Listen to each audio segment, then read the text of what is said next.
प्रणाम। आज हम जानेंगे गुरुवार को किस तरह करें साईं बाबा की पूजा और मनोकामना करें पूरी। तो ये वीडियो ध्यान से पूरा देखिए। गुरुवार के दिन लोग शिरडी के साईं बाबा की पूजा करते हैं।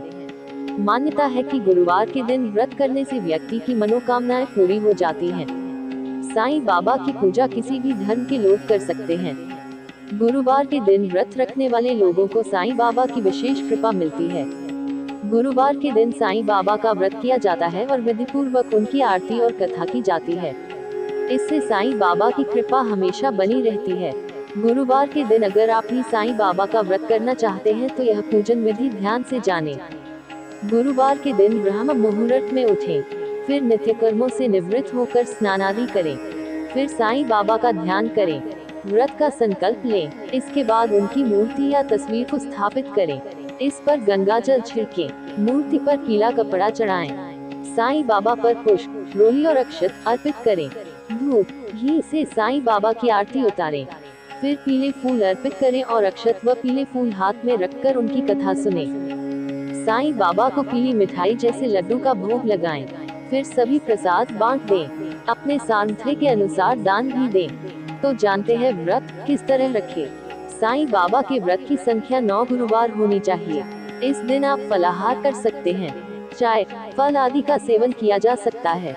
एक समय ही भोजन करें।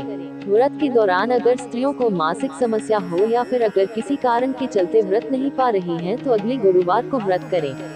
जब 9 व्रत पूरे हो जाएं तो गरीबों को खाना खिलाएं और दान करें। साथ ही रिश्तेदारों और पड़ोसियों को साईं बाबा व्रत की पुस्तक वितरित करें।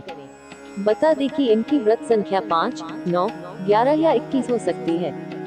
तो चले साईं बाबा की व्रत कथा जानते हैं। कोकिला नाम की महिला और उनके पति महेश भाई गुजरात के एक शहर में रहते थे।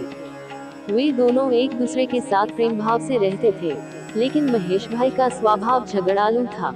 वहीं कोकिला बहन बहुत ही धार्मिक स्त्री थी, भगवान पर हमेशा विश्वास रखती थी। झगड़ालू स्वभाव के कारण उनके पति का धंधा रोजगार ठप होने लगा और दूसरा कमाई को कोई जरिया नहीं था।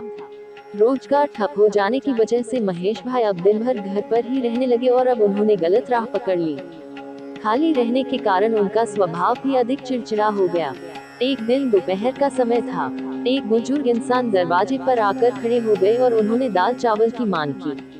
धार्मिक स्वभाव की कोकिला बहन ने दाल चावल दिए और दोनों हाथों से उस बुजुर्ग इंसान को प्रणाम किया। बुजुर्ग ने कहा, साईं सुखी रखे। तब कोकिला बहन ने कहा, बाबा सुख मेरी किस्मत में नहीं है, और फिर उन्होंने अपने बारे में सभी जानकारी दी। तब बुजुर्ग इंसान ने कोकिला बहन को साईं बाबा के व्रत के बारे में जानकारी दी। उन्होंने कहा कि इस व्रत के करने से सभी मनोकामना पूरी होगी और बाबा का आशीर्वाद हमेशा उसके घर पर बना रहेगा।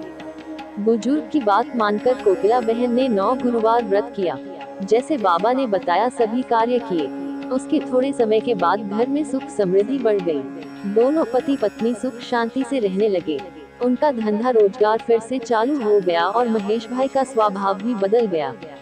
एक दिन कोकिला बहन के जेठ जेठानी सूरत से आए। बातों बातों में उन्होंने बताया कि उनके बच्चे पढ़ाई लिखाई में ध्यान नहीं देते हैं, जिसकी वजह से वह परीक्षा में फेल भी हो जाते हैं। तब कोकिला बहन ने 9 गुरुवार साईं बाबा का व्रत रखने को कहा और उनकी महिमा के बारे में बताया। साईं बाबा के भक्ति से बच्चे अच्छी तरह पढ़ाई लिखाई कर पाएंगे, लेकिन इसके लिए साईं बाबा पर विश्वास रखना बहुत जरूरी है। सूरत से उनकी जेठानी का थोड़े दिनों में पत्र आया कि उनके बच्चे साईं व्रत करने लगे हैं और बहुत अच्छी तरह से पढ़ते हैं।